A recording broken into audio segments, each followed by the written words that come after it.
প্রিয় দর্শক, আসসালামু আলাইকুম। আমি এখন দাঁড়িয়ে আছি জাতীয় প্রেস ক্লাবে। গতকাল বৃহস্পতিবার ছিল। বাংলাদেশ যে অটোরিকশা চালকরা আছে তারা কালকে সারাদিন ঢাকা শহরকে অচল করে রেখেছিল। তারই প্রেক্ষিতে যারা অটোরিকশা চালায় না, নর্মাল রিক্সা চালায়, এক রিক্সা চালক তার মনের বক্তব্য প্রকাশ করবেন।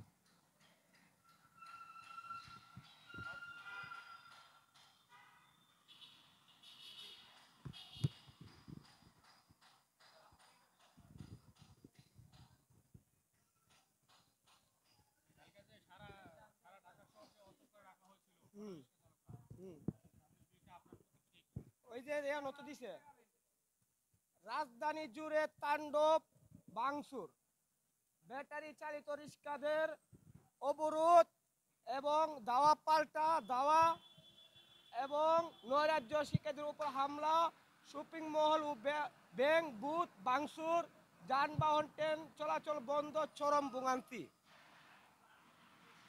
এবং আপনার এটা তো আর আমাদের হাইকোর্টের নির্দেশ এটা বন্ধ হয়েছে, রায় দিছে। তা এটা হাইকোর্টে আমরা মনে করি যে, এবং এই নির্দেশে যে বাংচুর পরে যে অবরোধ করে বাংচুর করলো, হ্যাঁ, এবং আপনার হাসিনা পতন হওয়ার প্রথমে আন্দোলন চলছিল গোপালগঞ্জ, যে গোপালগঞ্জ আর ওই যে আপনার হবিগঞ্জ নাকি, হ্যাঁ, আর নেত্রকোনা নাকি, তখন গোপালগঞ্জ আপনার এই সেনাবাহিনী আপনার মানে তামাইতেছে যে তোমরা আন্দোলন করো না, যা যার বাসায় ফিরা যাও। চরম কিপত এহারা দাও লাডি যার যেমন অস্ত্র আসলো তা নিয়ে প্রতিহত সেনাবাহিনীর আক্রমণ করলো। তারপরে সেনাবাহিনী গাড়ি আগুন জ্বালাই দিল।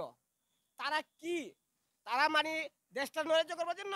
তারপরে এটা ব্যর্থ হইয়া পারলো না, না পাইরা প্রেস ক্লাবে আনসার বাহিনীরা আন্দোলন করছিল 30%। 30% আনসার বাহিনী আন্দোলন করে তাই 70% ভাইরাস ঢুকে গেছে গা।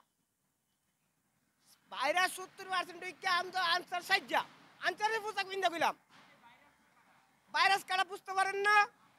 হ্যাঁ, ইয়া আওয়ামী লীগ ভাইরাস, যুবলীগ ছাত্র আছে না, আমি বলি ভাইরাস। যে তারা আনসার সাজছিল, সাজ্জা হাজার হাজার আনসার এলো আন্দোলন করছিল। রাষ্ট্রদা সচিবালয়ে এর মাঝে ঢুকিয়া বাংসুর করছে না, এন তো তারা ব্যর্থ হইল।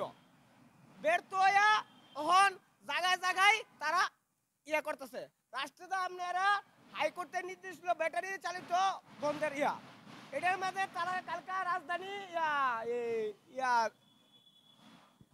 মহাখালী আর ইয়া যাত্রাবাড়ি আর দেওগঞ্জ, এটার মধ্যে দেওগঞ্জ দিচ্ছে না, এটা দিচ্ছে আলি মহাখালী। আমি আরেকটা ব্যাপার করছিলাম, এটা যাত্রাবাড়ি আর যাত্রাবাড়িও মারামারি করছে পুলিশের সাথে, সংঘর্ষ করছে, এবং দয়াগঞ্জ সংঘর্ষ হয়েছে, এবং মহাখালী ব্যাংক এই যে লেখছে রাজধানী জুড়ে তাণ্ডব ব্যাটারি চালিত রিক্সা চালকদের অবরোধ, দাওয়া পাল্টা দাওয়া, নৈরাজ্য শিক্ষার্থীদের উপর হামলা, শপিং মহল ব্যাংক বুথ ভাঙচুর, যানবাহন ট্রেন চলাচল বন্ধ, চরম ভোগান্তি। তে আপনি মনে করি যে এই জিনিসগুলা, এবং ছবির মাঝে পেপার বদলে আছে এই যে ভদ্র ভদ্র লোক, ভদ্রলোক দেখা যাক। ড্রাইভার থাকলে মনে করেন যে অর্ধেক ড্রাইভার থেকে অর্ধেক বাইরের লোক আছে, মানে কোনো একটা ফাঁদ পাইলে গিয়া যুগ দেয়, মানে বিস্তান্ত সৃষ্টি করার জন্য। অটো ড্রাইভাররা কি প্রতিদিন অটো চালায়? অটো ড্রাইভাররা আপনার মনে করেন যে 5 তারিখ হাসিনার পতনের আগে আপনার যে সায়দা বাস্তা ধরে আপনার মালিবাগ পর্যন্ত উঠতারছিল না। মালিবাগ আপনার রামপুরা বিশ্ব রোড পর্যন্ত এই রুট উঠতারছিল না গেলাম। এই রুট উঠবো আপনি গুলিস্তান মুলিস্তান আগে আগে দেখছেন, উঠতারছিল না। যখন হাসিনা পতনের 5 তারিখ পরে তারা আপনার সব অটো রিক্সা সব ভিতরে ঢুকে গেছে গা।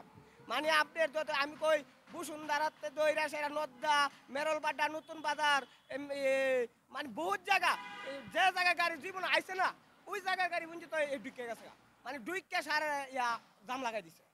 মানে যে গাড়ি জীবনে আইছে না ই গাড়িও ঢুকে আছে। হ্যাঁ, মানে তো যেটা আপনার সিটাং রুট পুঞ্জি তো যত গাড়ি আছে সব ঢুকে আছে গা। জাম মানে টাইফিকে জাম ছুড়ে দূরের কথা, টাইফিকে মনে করেন যে একটা চাকার সময় নাই অনেক টাইফিকে। তো ওখানে মনে করেন যে আমি কালকে 3 দিন ধরে গাড়ি চালাইতে আছি, মিরপুর গেছি, মিরপুর 11 গেছি এবং কারণ বাজার গেছি, পারাম গেট গেছি, কোনো জাম নাই। মানে রুটও গাড়ি আসে না, আছে কোনো বুঝাই জানা, বুঝিনি, রুটও গাড়ি আসে না, আছে বুঝাই জানা। কিন্তু একটা জিনিস, আপনারা যারাই যা কিছু করতেছেন, কিন্তু এই দেশটারে কেউ নৃশংস সৃষ্টি করবেন না। কারণ কি, এই দেশ 52 সালে এই দেশ স্বাধীন হয়েছিল, 2024 সালে স্বাধীন হয়েছে। তার কারণটা কি, এই লোকট বেদা যাতে কেউ দিব না। তার কারণ কি, কেউ এই দেশ শহীদ করতে যায় জীবনও দিছে, কেউ শহীদ করতে জীবন বাদও রাখছে, কেউ শহীদ করে এই চক গেছে, পাও গেছে, ট্যাং গেছে, যার যারা যাওনি এটা গেছে। তারপর এই দেশ যদি আবার আগের মতো এ জায়গাতে সব বিলম্ব হয়ে যাবে, কোনো স্থান থাকবে না। আপনার এই যে হাসিনা বলছিল তত্ত্বাবধায়ক সরকার বাতিল, মানে এই সরকারকে পচানোর জন্য, বাতিল করার জন্য যা ষড়যন্ত্র সবই আছে। কিন্তু আমি চাইবো আইন শৃঙ্খলা বাহিনীর কাছে, গোয়েন্দা নজরের কাছে, সব জায়গায় আপনার গোয়েন্দা নজরের কাছে থাকতে হবে। 63 জেলা 68,000 গ্রামে আপনার নজরদারি থাকতে হবে, কোন বিশৃঙ্খলা সৃষ্টি না হয়। আর যার সন্দেহ হবে চেক করতে হবে, কেউ নি কোনো নৃশংস সৃষ্টি করেনি।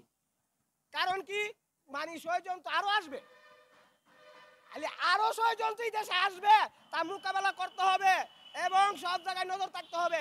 খালি ষড়যন্ত্র, বহুত ষড়যন্ত্র এই দেশে আসবে এই তত্ত্বাবধায়ক প্রচারের জন্য।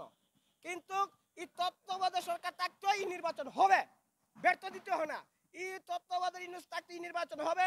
নির্বাচন ইউনুসকে বলবো আমি, আপনি তাড়াতাড়ি সংলাপ করেন, তা করেন, তাড়াতাড়ি নির্বাচন দেন। কারণ কি, আপনার প্রচারের জন্য যা ষড়যন্ত্র সব চলতেছে।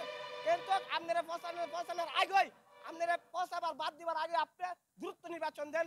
বাংলাদেশ তারে আগে সবকিছু ঠিক করে আপনার যা প্রয়োজন তা কইরা, মানে আইন সরকার যত কুটুর করতে পারেন তা নির্বাচন আপনি তাড়াতাড়ি দেন। কারণ আপনার পৌঁছাবার জন্য সব ষড়যন্ত্র চলতেছে।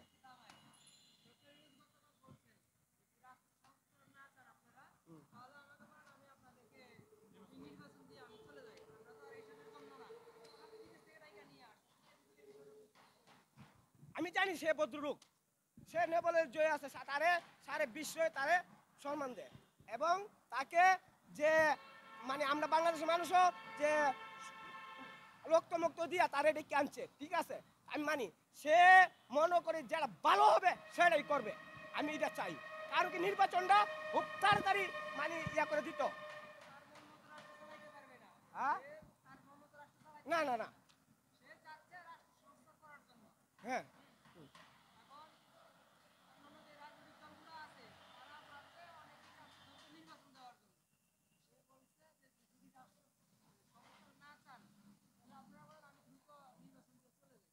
আমি এটাই মনে করি যে জনগণ যেটা ভালো মনে করে, যার কাছে যেটা দাবি মনে করে, যে সবাই মিল্লা, একজন আর দুজনের দাবি হইতো না, সবাই মিললে যে দাবিটা করে, এই দাবির প্রত্যাশন আমিও চাই। আমি গিয়ে এই দাবি করুম, তুমি গিয়ে এই দাবি করবা, এইটা দাবি চলতো না। সবাই মিললে যে দাবি হবে সেটাই পূরণ চাই।